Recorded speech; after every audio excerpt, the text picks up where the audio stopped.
Bueno, pues como ha dicho Ana, soy Lidia Martínez. Bueno, es que me iba a presentar un poco al principio, pero te has adelantado. Eso, para que me ubiquéis un poco, pues eso, soy hija de una de las socias de la asociación y también soy trabajadora social y ahora mismo estoy cursando un máster de género y también estoy especializada en salud mental. Simplemente pues eso, para que me ubiquéis un poquito. Ya también hice hace un par de años otra charla con vosotros sobre salud mental y esta vez pues lo voy a hacer sobre discapacidad y epilepsia. Cuando hablamos a la gente normalmente de epilepsia, en lo que se suele centrar la gente es en las crisis. Piensan que la epilepsia es simplemente el momento de las crisis, pero en realidad toda la verdad, todo lo que se vive viene después de la crisis, o sea, viene también después de la crisis. Y lo dicho, la gente solamente piensa en las crisis ya que es la parte más conocida y la más visible. La epilepsia tiene consecuencias que van muchísimo más allá de la crisis concreta y puede afectar a la autonomía, al trabajo, a los estudios, a la conducción o a la vida en general. Muchas de estas limitaciones no son evidentes porque cuando ves a una persona con epilepsia por la calle es que ves su físico es una persona totalmente normal y corriente y realmente no sabes lo que está sufriendo esa persona, pero cuentan con un montón de situaciones de incomprensión y restricciones a lo largo de su vida o dificultades y estos necesitan ciertos apoyos. También me han comentado que existe bastante confusión con algunos términos y conceptos, como lo que significa tener la discapacidad reconocida, la diferencia que hay con una incapacidad laboral o incluso porque ya no se utiliza oficialmente el término de minusvalía. Entonces vamos a abordar un poquito todo eso durante la exposición. Para empezar, está bien definir lo que es la discapacidad. He decidido poner dos definiciones de discapacidad. La segunda, realizada por la OMS en 2022, que dice que la discapacidad es un término genérico que abarca las deficiencias, las limitaciones de la actividad y las restricciones en la participación. A mí personalmente no me convence mucho esta definición. Me gusta más la definición española, que es la discapacidad es la situación de la persona que por sus condiciones físicas, sensoriales, intelectuales o mentales duraderas encuentra dificultades para su participación e inclusión social, ya que creo que esta es como más completa. Para hablar de discapacidad, cuando pensamos en discapacidad, no solamente existe un tipo de discapacidad genérico, sino que existen cuatro tipos de discapacidad según el CIF, la Clasificación Internacional del Funcionamiento. Existe la discapacidad física o motora, la sensorial, la intelectual y la psicosocial, y ninguna de ellas es incompatible con la autonomía personal y la inclusión en la sociedad, especialmente en el ámbito laboral, ya que sé que para los epilépticos es algo que afecta mucho al ámbito laboral. Empecemos con la discapacidad física o motora, ya que dentro de este tipo de discapacidad, perdón, afecta a la movilidad de una o varias partes del cuerpo. Dentro de esta categoría podemos distinguir entre la discapacidad funcional, en la que implica dificultades en el funcionamiento del cuerpo, como por ejemplo caminar, moverse o manipular objetos, y la discapacidad orgánica, que afecta a los órganos internos y pueden no ser visibles, por ejemplo, enfermedades cardíacas o enfermedades respiratorias. Un ejemplo lo tenemos en una persona que tiene una enfermedad respiratoria, simplemente al caminar unos 100-200 metros ya está ahogada y tiene que pararse porque no puede más. Luego tenemos la discapacidad sensorial. Este tipo de discapacidad afecta a uno o más de los cinco sentidos y las discapacidades sensoriales más conocidas son la visual y la auditiva, pero también puede afectar al habla, al tacto o al gusto. Luego tenemos la discapacidad intelectual, que en este consiste en que las personas que tienen esta discapacidad tienen dificultades para aprender, razonar y desenvolverse con normalidad en la vida cotidiana. Una enfermedad en lo que lo podemos ver muy rápido es el autismo. Y por último, la discapacidad psicosocial, que está relacionada con la salud mental. Y dentro de estos, pues podemos ver la esquizofrenia o el trastorno bipolar. La salud mental precisamente es uno de los temas que más se está tocando últimamente y sobre todo que las empresas tienen están teniendo más cuidado las empresas con la salud mental de sus trabajadores. Y por último, pero no menos importante, la pluridiscapacidad, que no es un tipo de discapacidad, es cuando una persona presenta dos o más tipos de discapacidad, como la física y a la vez pues la sensorial. También, esto ya lo expliqué hace un par de años, lo del nuevo baremo de discapacidad, pero he visto también que ha habido dudas y con los grados de discapacidad y demás. Actualmente se tiene el nuevo baremo de discapacidad aprobado con el Real Decreto de 2022 y que entró en vigor en abril de 2023. Pero voy a poner un poquito de contexto para que sepamos cómo hemos llegado a esto.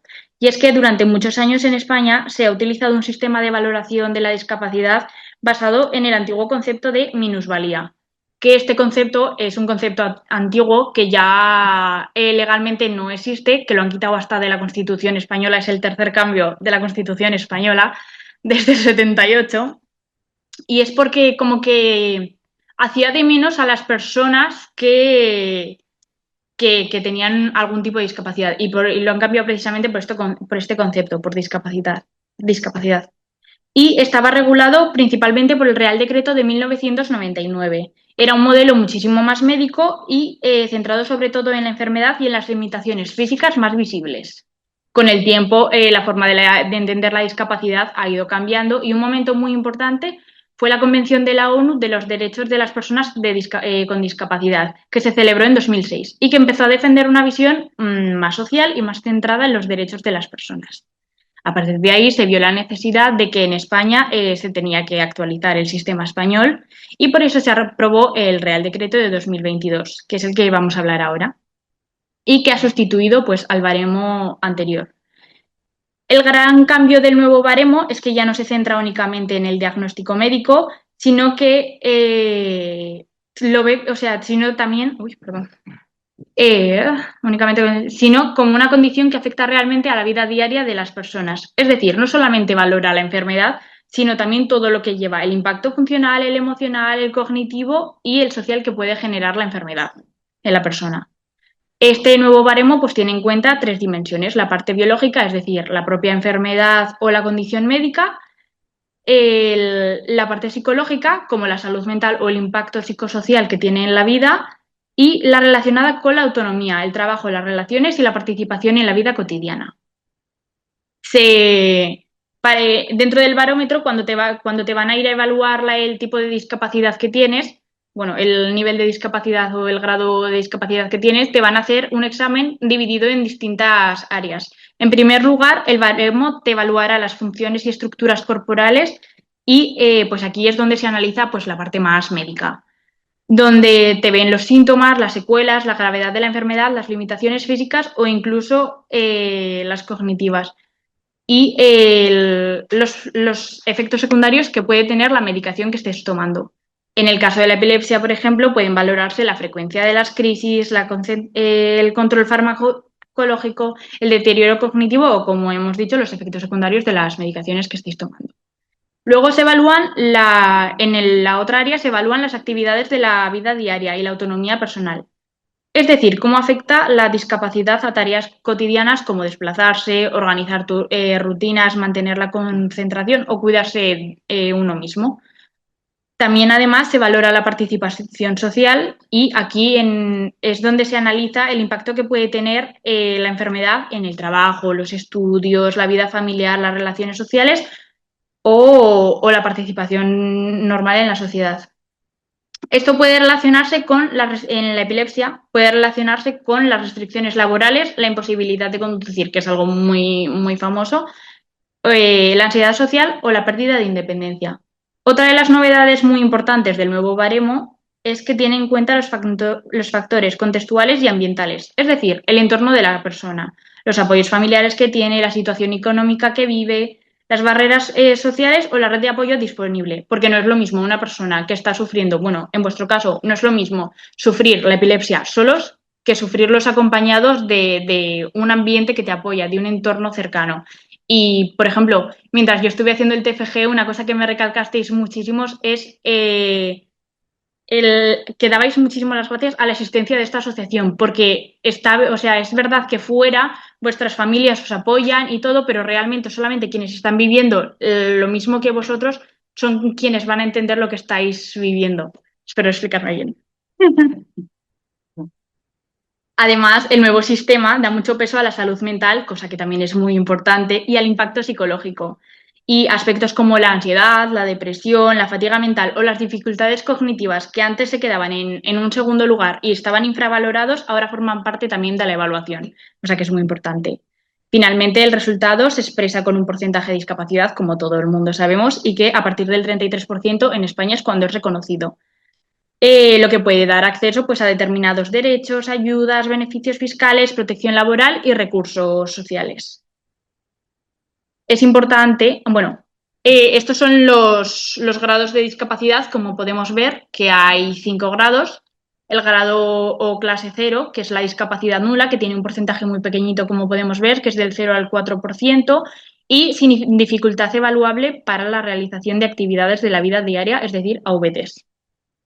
El grado 1, clase 1, que es la discapacidad leve, una dificultad leve en la realización de AVDs y la persona es independiente en casi todas. Y en esta el porcentaje está del 5 al 24%, como se puede ver. De momento, ninguna de estas entraría dentro de lo que es legal de discapacidad en España. A partir de la clase 2 es cuando realmente dentro de España estás reconocido como discapacitado. Y es la discapacidad moderada en la clase 2 que tienes una dificultad moderada en la realización de AVDs y eres independiente todavía en los autocuidados. En la clase 3, la discapacidad grave del 50 al 95%, la dificultad grave en la realización de AVDs, incluidos los autocuidados, y en la última, la discapacidad total, que es un porcentaje muy alto y es el porcentaje que menos gente tiene, del 96 al 100%, y la y aquí está la imposibilidad en la realización de casi todas las AVDs, incluidos los autocuidados. Las AVDs son las actividades de la vida diaria, que es, pues, por ejemplo, ir al trabajo, poder ducharse, poder comer, hacer las cosas que hacemos todos normalmente, vaya. Es importante también hablar de los factores que contribuyen a la desigualdad social para las personas con discapacidad. Y es que aquí encontramos 3 grupos. Primero, los factores estructurales, entre ellos el estigma y la capacitación.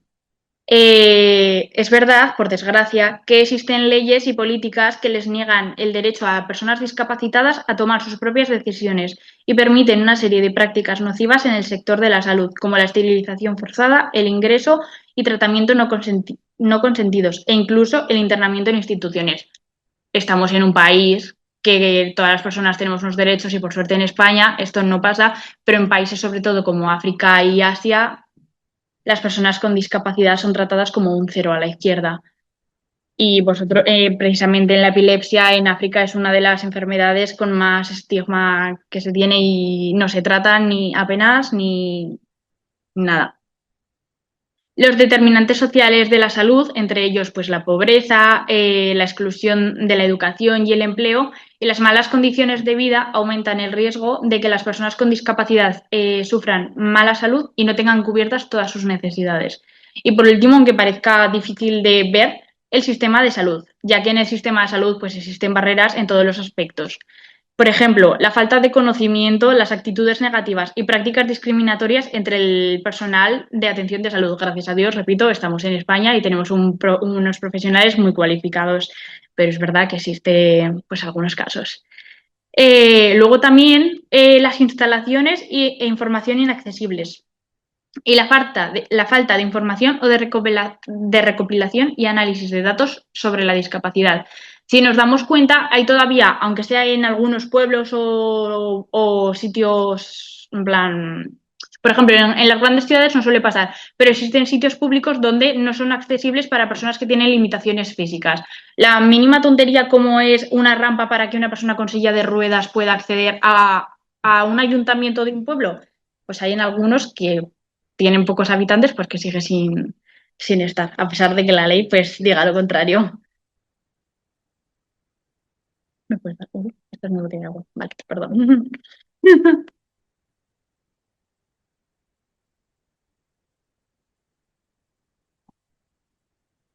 Os voy a dejar algunos datos sobre la discapacidad. Y es que 1.300 millones de personas sufren discapacidad en el mundo, es decir, un 13% de personas, una de cada 6 personas.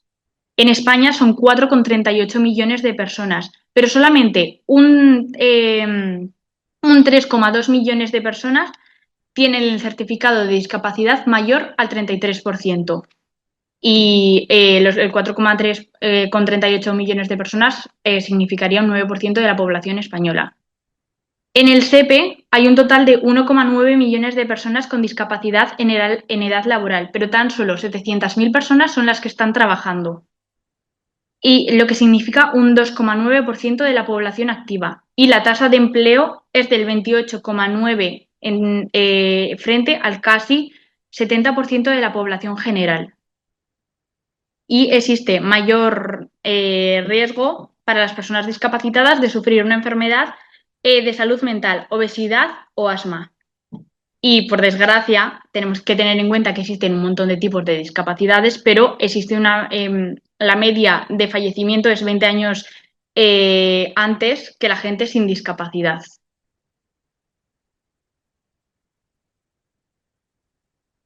Eh, Vivimos en un país en el que tenemos por suerte un escudo que nos protege pues de todo esto, de las discapacidades, de las dificultades. Y, bueno, y voy a hablaros de algunos de ellos, empezando por la incapacidad. Para comprender exactamente los beneficios y prestaciones sociales que cubre la incapacidad, primeramente hay que conocer qué es la incapacidad. La incapacidad es la limitación física o psicológica derivada de una enfermedad o accidente que impide a una persona desarrollar su actividad diaria o laboral con normalidad. Que quede claro que la invalidez es un término legalmente que en España ya no existe, porque muchas veces hemos escuchado, bueno, a lo mejor, no sé si lo habréis escuchado, las prestaciones por la gran invalidez o la invalidez absoluta, bueno, pues eso ya no existe, sino que se llama incapacidad permanente. Entonces voy a hablar eso, de incapacidad permanente. Dentro de la incapacidad existe la incapacidad permanente y la incapacidad temporal. La incapacidad temporal es cuando una persona pues, se pone mala y ha cogido una baja de un mes, por ejemplo, en el trabajo. Y la incapacidad permanente se divide en dos grupos, la incapacidad permanente total y la incapacidad permanente absoluta. La incapacidad permanente total es cuando un trabajador no puede seguir desempeñando su profesión habitual, pero sí está capacitado para realizar otro tipo de trabajos. Es decir, por ejemplo, un albañil que no puede estar pues, las 8 horas desarrollando su trabajo y estar de pie y no puede cargar peso, pues a lo mejor esa persona sí que está capacitada pues, para estar en una oficina llevando las cuentas. Entonces, este recibe una paga, bueno, recibe el 55% de una pensión vitalicia. Si esta persona tiene más de 55 años y no encuentra trabajo, puede llegar a acceder al 75% de la pensión vitalicia. Mientras que la incapacidad permanente absoluta es cuando una persona no puede realizar ningún tipo de trabajo en ninguna profesión ni ocupación, pues, pues porque su cuerpo no se lo permite y supone una pérdida total de la capacidad laboral.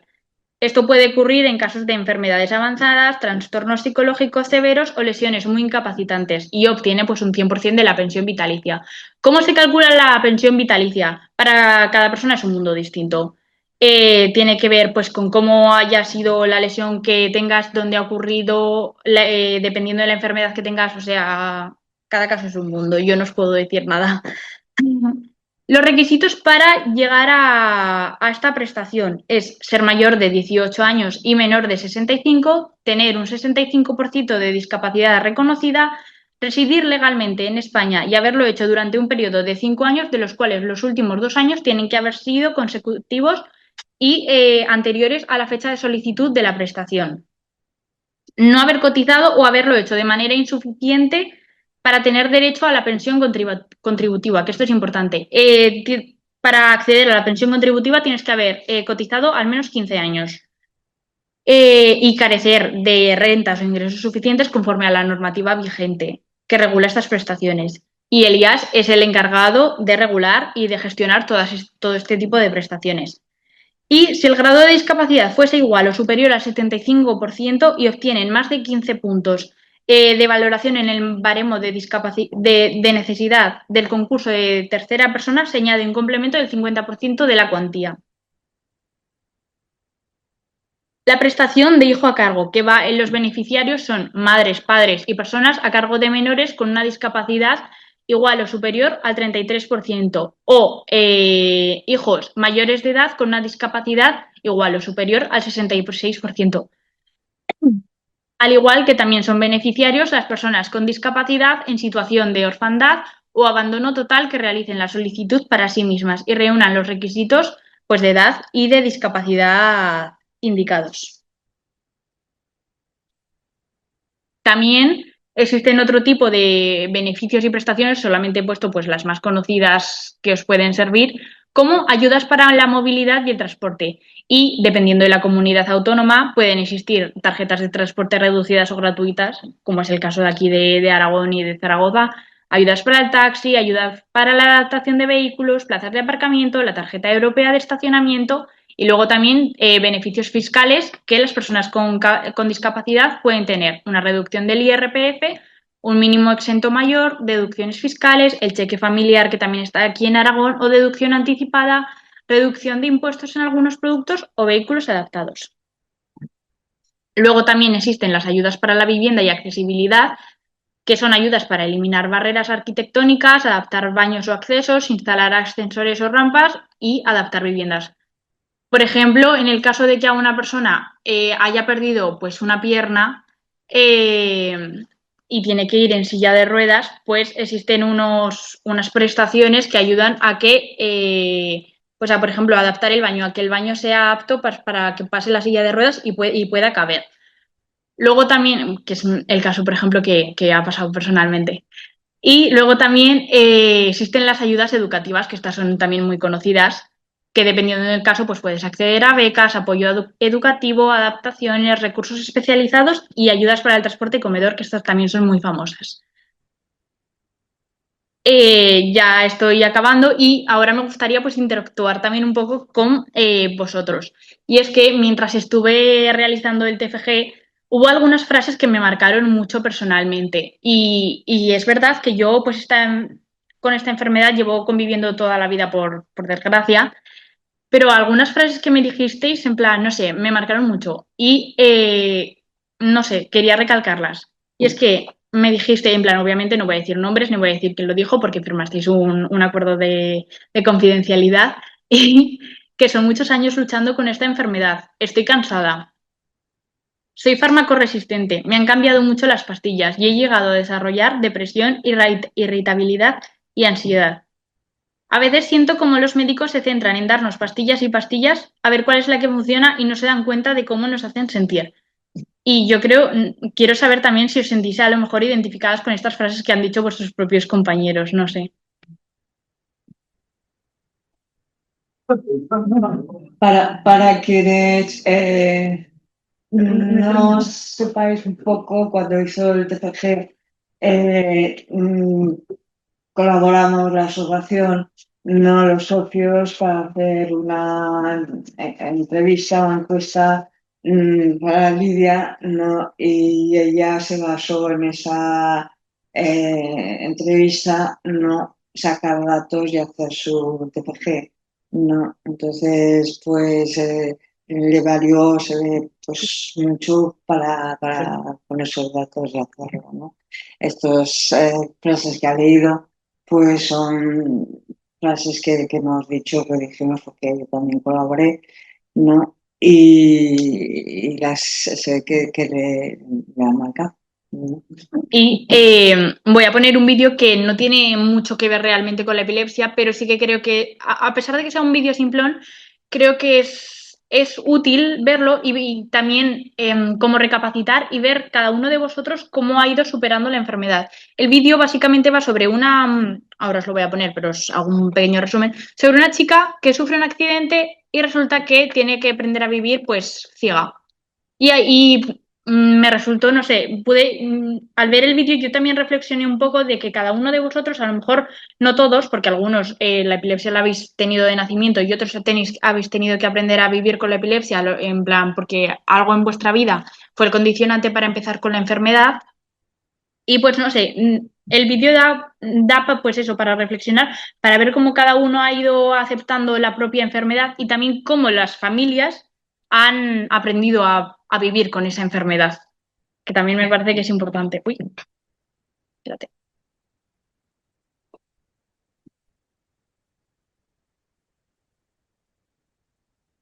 Lo que más me gusta de Spoiler es que puedo tener toda mi facturación automatizada. Tienes todo agregado, es súper conectable y habla tu idioma. Como tiene el espacio integrado, me siento mucho más tranquila porque sé que estoy cumpliendo la ley. Sí, sí, lo sé, pero no podía. Ay, vaya, espera.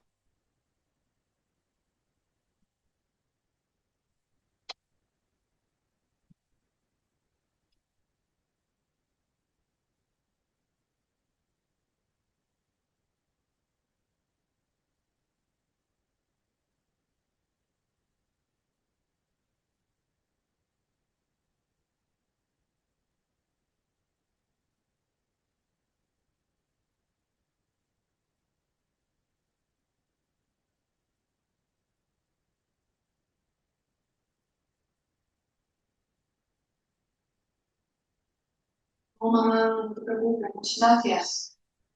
Aquí sé dónde están las cosas y no voy a estar. Bueno, pero si necesitas cualquier cosa, yo sí. Me voy a eso. Vale, muy bien, gracias. Adiós.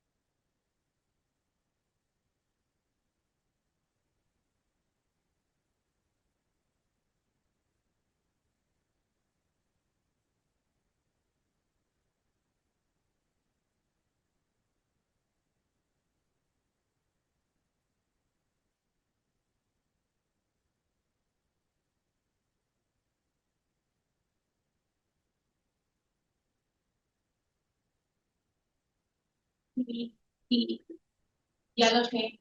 Que no puedo ir, que mi hija está mal, que no. Ya sé que la reserva lleva hecho más de un año, pero ¿qué le hago? Que sí, que vale, lo que tú digas. Te tengo que colgar, que estoy llegando.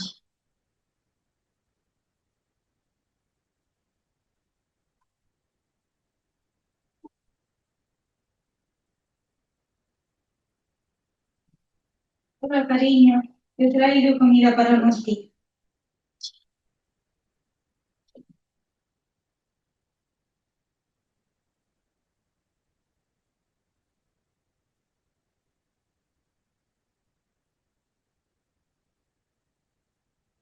Sí, reproduce música de Spotify.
Pues eso.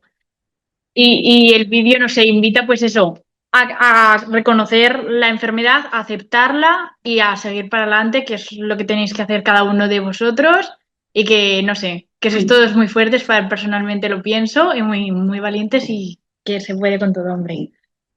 Ya está.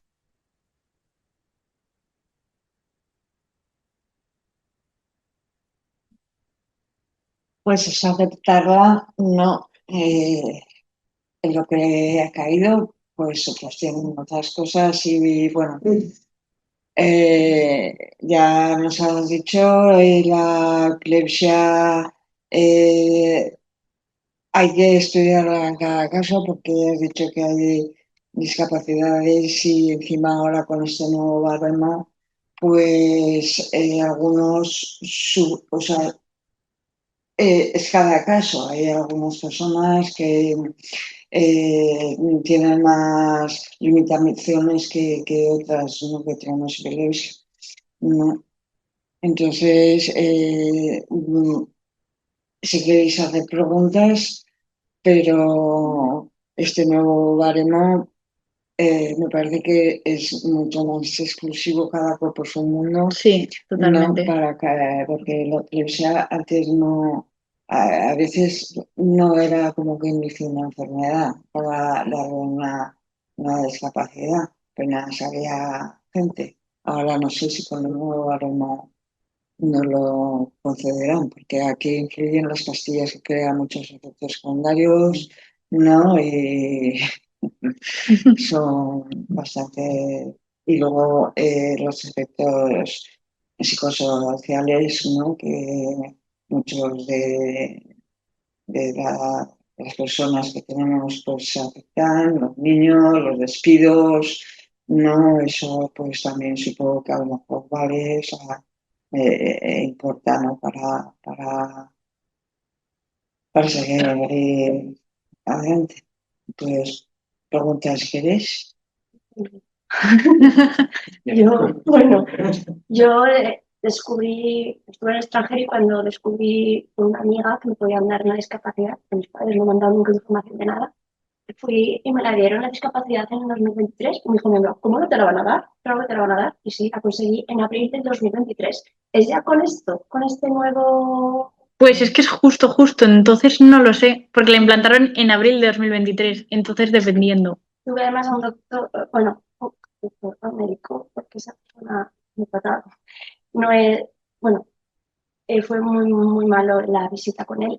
Me la renovaron en el 2025 y otra vez le tuve el mismo y me la dio por 5 años. Ya te lo cuento todo. Digo, no sé si esto es, depende de la persona, pero ¿qué pasa?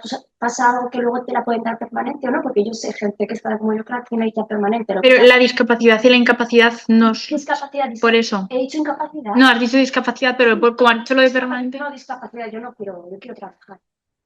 Pero sí la discapacidad me da algunas, ayudas y otras cosas. La discapacidad por sí sola no tiene ningún tipo de ayuda social ni de prestación. Tienes que mirar eso, lo de la incapacidad o alguna prestación. Yo lo hago sobre todo por mi trabajo, porque yo no puedo conducir y yo soy profesora de secundaria y entonces no tengo obligatoriedad. Bueno, es una nueva ley que ha entrado en la DGA, o sea, me tengo que echar las obligatorias, no me echan de listas. Es por eso por lo que la discapacidad realmente. Y no puedo conducir, y si no puedo conducir, no me pueden obligar a ir a casting, porque es que, o sea, es por eso. Entonces, la discapacidad que me la hayan renovado hasta el 2030, puede ser que me la puedan dar permanente, porque, bueno, yo no sé, no estoy todavía con esperanza, pero, en fin, Pues es un caso muy específico, no sabes responder a esto. no te sé. Porque eso depende de la persona que... Yo creo que si hubiera sido hace 10 años, como dijo mi amiga, la tendrías permanente, porque ya la tiene por nada. Sí, pero es que hoy en día, como se Bueno. tienen en cuenta muchas cosas más.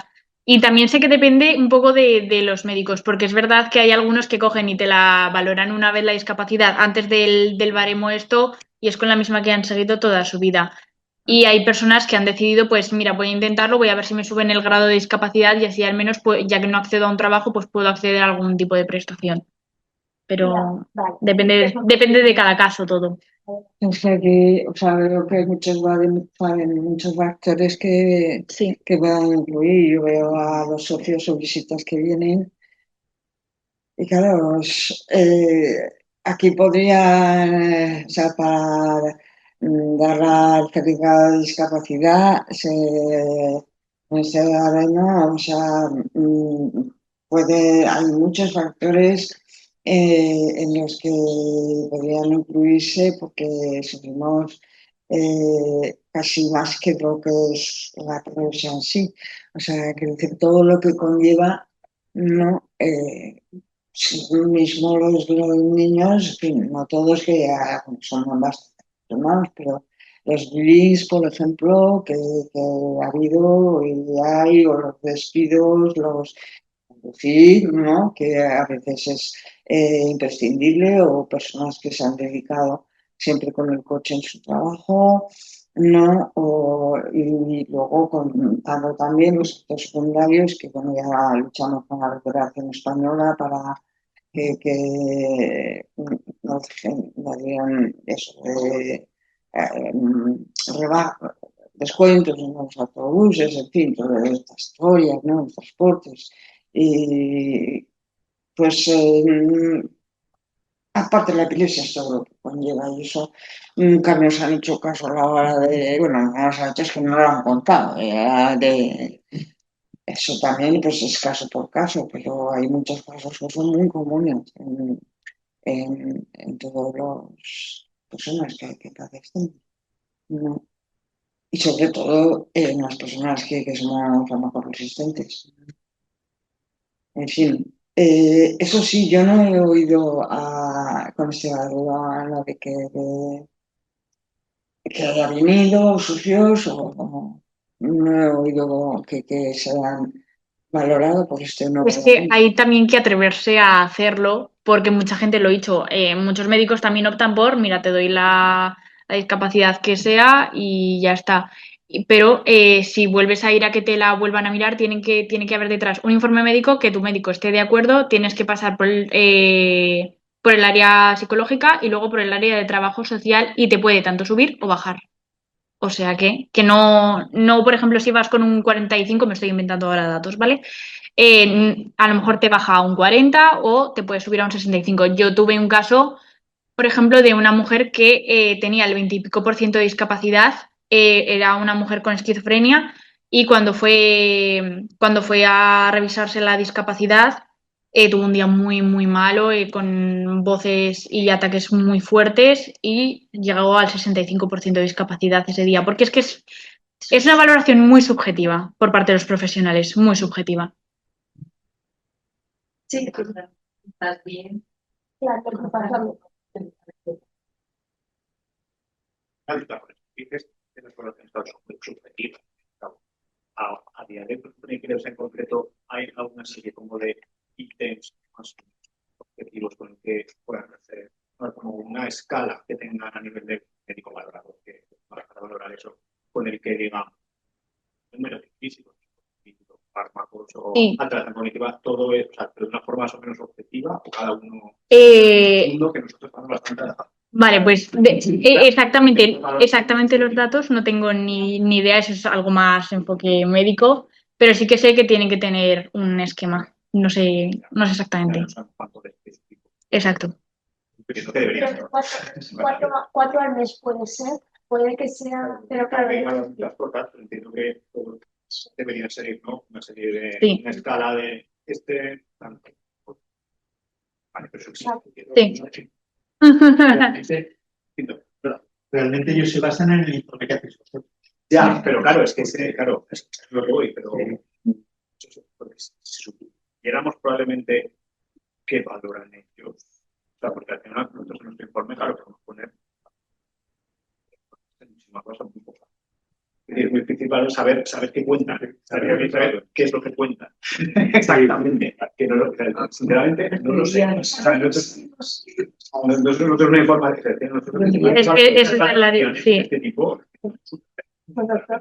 Claro, nosotros sabemos ya por un diagnóstico, una situación que está el paciente, pues eso, tipo de crisis. los síntomas que tienen. Para hacer pero claro, no sé cuánto cuenta.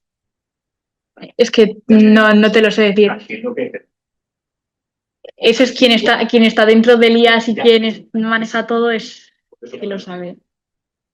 Como ha dicho antes, solo el profesional solo va a hacer una evaluación de ese día en ese estudio de su vida y no es una media de 5 años para sacarla. Pero para eso también está detrás el informe médico.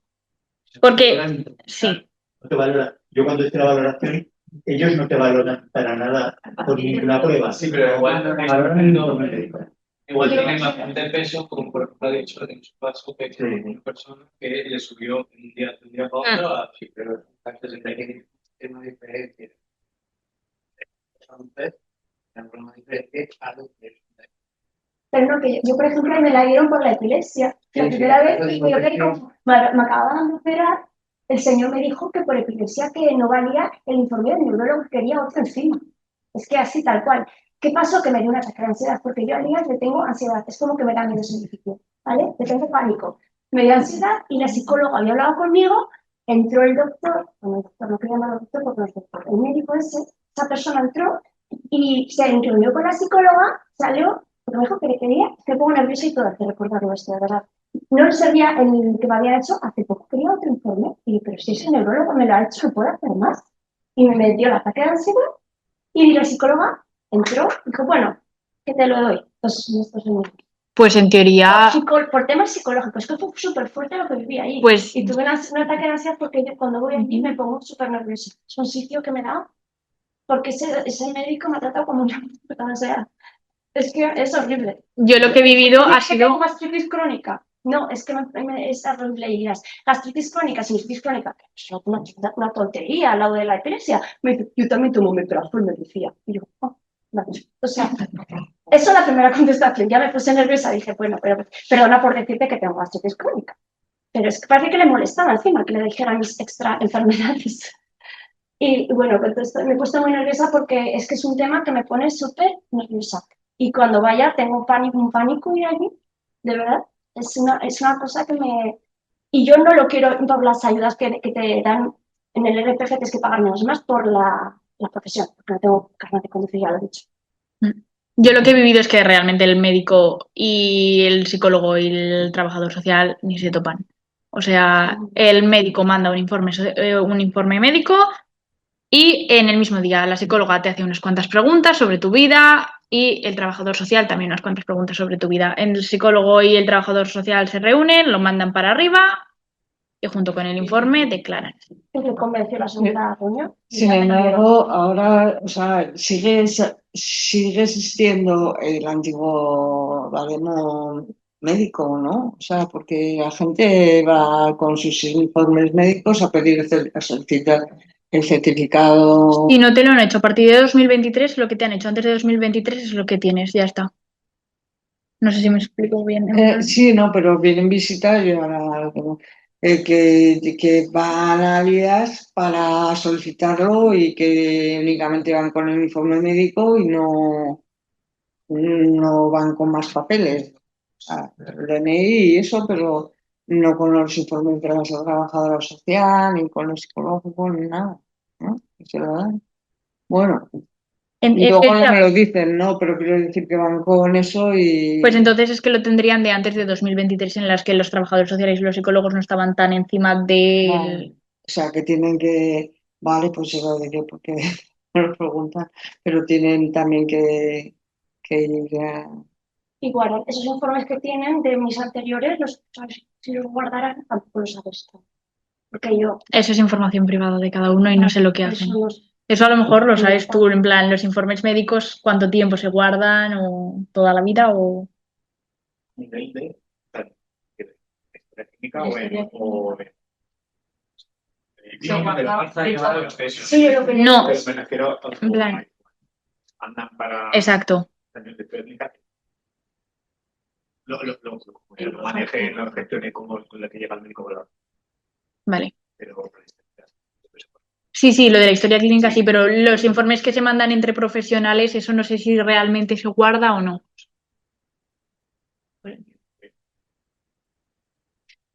Y para el informe psicológico, si no tienen, o sea, tienes que acudir al psicólogo de la Seguridad Social o el particular o lo que sea, pero tienes Tienes que acudir al específico que creo que está en Paseo Rosales. Sí, al paseo de en sí, Zopias o IMSS, que siempre lo o confundo. sea, Elías. será, o sea, el tribunal médico, o sea, los que donde te hacen o sea, la revisión médica, ¿Cómo no te entiendo? donde te hacen la revisión médica al tribunal médico, que luego te da el certificado. Pero el tribunal médico no sé dónde está.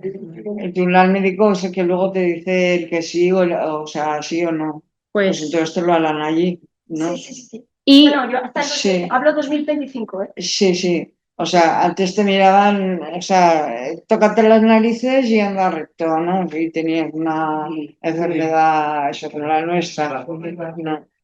Y ahora pues te harán un examen de tócate las narices y anda recto y luego psicológico. y de trabajo Pues social, exacto. Eso, el tribunal médico, el que... Eso. Y la trabajadora social pues será del mismo centro de salud. No, es todo lo mismo en el Paseo Rosales. Primeramente, en plan, tú Vale. acudes a una cita y Sí. primeramente tienes reunión con uno y luego con otro. Vale. Ridas. Y aparte el informe médico Efectivamente, que lo tienen los profesionales. ¿Qué pasa? el informe médico y luego lo demás se harán en el paseo personas. Sí, el médico se quería quedar solamente con todo lo que no era psicológico. O sea, pero estómago, nariz, o sea, cabeza, sí, y eso- la se quedaba con el psiquiatra que fui a privar Sí, otra vez y sí. la psicóloga que la tengo siempre. Ya. Eso te lo hará todo el tribunal médico, lo psicológico, y la... Luego en la reunión dijo el médico que fue con ellos y dice, vale, como han dicho que tienes estrés y un poco de depresión, pues te la damos. Vale, pues vale. Pues no lo sé, no sé cómo lo harán. Estoy haciendo burlas, se me dijo, porque es que era muy mala. O sea, no me resulta una persona humana. Ya, bueno, a ver, pero- depende de qué médico se estén, o sea, eso ya, porque además, si tienes una enfermedad como la nuestra, no, que te ven, o sea, es una enfermedad invisible, no, depende de cómo sea el informe, depende de Pues estaba las bien, crisis que tengas y... Es que el doctor Victoria, que es muy encantó, me lo hizo súper bien. O sea, la realidad, quiero decir, pero ese hombre no sé qué quería. Que estuviera el doctor Vidario ahí pintado, ¿o qué? Es que no lo entiendo. Dice, no sirve, me la había hecho el viernes. Me parece que, no sé si era creo que era contigo, porque fue el año pasado y estaba contigo. Me lo había hecho Pues- y lo tenía bien, o sea, es que no le guste es un... Igual que lo de los... Si vas por la calle... Vamos a dejarlo ahí para no hablar. Igual si te coge un policía con el coche y te levantan al pie, de buen pie te ponen la multa o no te ponen la multa, ¿no? O sea, el médico que te toque. No, a lo mejor. Bueno, genial. Toda la información la has hecho muy bien. Lo siento por no poder dar. Que son preguntas muy concretas, pero claro, yo pues a ver, estamos en el 30. Ya. Vale. Lo dieron porque venía un médico conmigo. No, o sea, que Ya. 34,5, o sea, y me daban 15 20 a 2. 24 y Me medio. parece que tampoco Sí, se esmeraron. también. Pero bueno, ves, o sea, depende del médico. Depende, sí, yo No, creo que sí. sé. Bueno, una pregunta más. Sí. Que casi mirada, eso es lo primero. Sí. Si no, no. Mira, Y luego lo demás. Voy a decir no. Y luego las familias que también tienen que asimilarlo. ¿No? Venga. Perdón, no hagáis caso a mi padre, gracias.